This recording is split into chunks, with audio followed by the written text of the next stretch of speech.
really looking forward to next Wednesday. This is a really hard topic of puberty.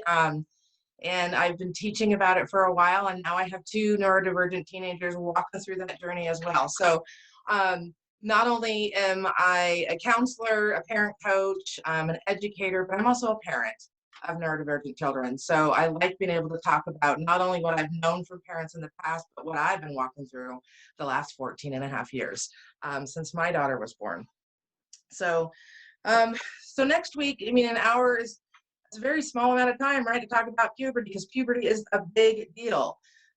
So I'm going to kind of walk us through, or walk whoever's in the audience, the parents and professionals, about number one, remembering that this is a human experience, regardless of how our brain functions. Everybody's body is going through a massive remodeling, and remembering that, putting that in our forefront when we're thinking about our kiddos on the spectrum. What is happening, not only external physical changes that we can see, but the changes that we can't see.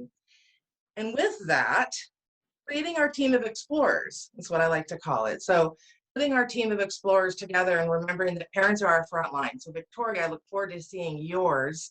That sounds like trusting your gut and advocacy is that piece about parents are our front line.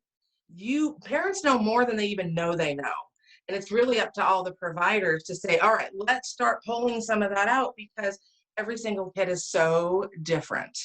I use an analogy of our kiddos of not being a regular spectrum where it's, 1, 2, and 3, and high, medium, low. It's like a mixing board, and it can change at every given moment with all the things that they experience, and to remembering those elements that are then along with this massive remodeling that everybody's going through. So it's really hard to say, here's a strategy, because it doesn't work like that. However, I am going to talk about, even though we're a spectrum of differences, there's also a spectrum of strategies. So quickly over things like power predictability, that's it. And actually a whole training that I do, so I'm going to bring in a little snippet of that. Looking at hygiene, whether that is bathing and showering, shaving, deodorant, menstrual cycle, tips and strategies about how to prepare our kids, kind of how to help some of them walk through, and how it's going to be different depending on their capabilities, their cognitive abilities, their, how they're experiencing the world with sensory or whatever. Relationships, I'm pulling that one out a little bit, because I don't know if you guys saw the keynote speakers the other day. I can't remember their names all of a sudden, but they were so good.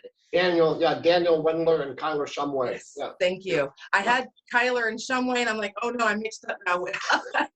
They were so good that I'm like, I'm just gonna refer to them in my training, because it was such a good training. So if you haven't seen it, get on there as soon as it's available and watch it. It's very, very good. But also sex and sexuality.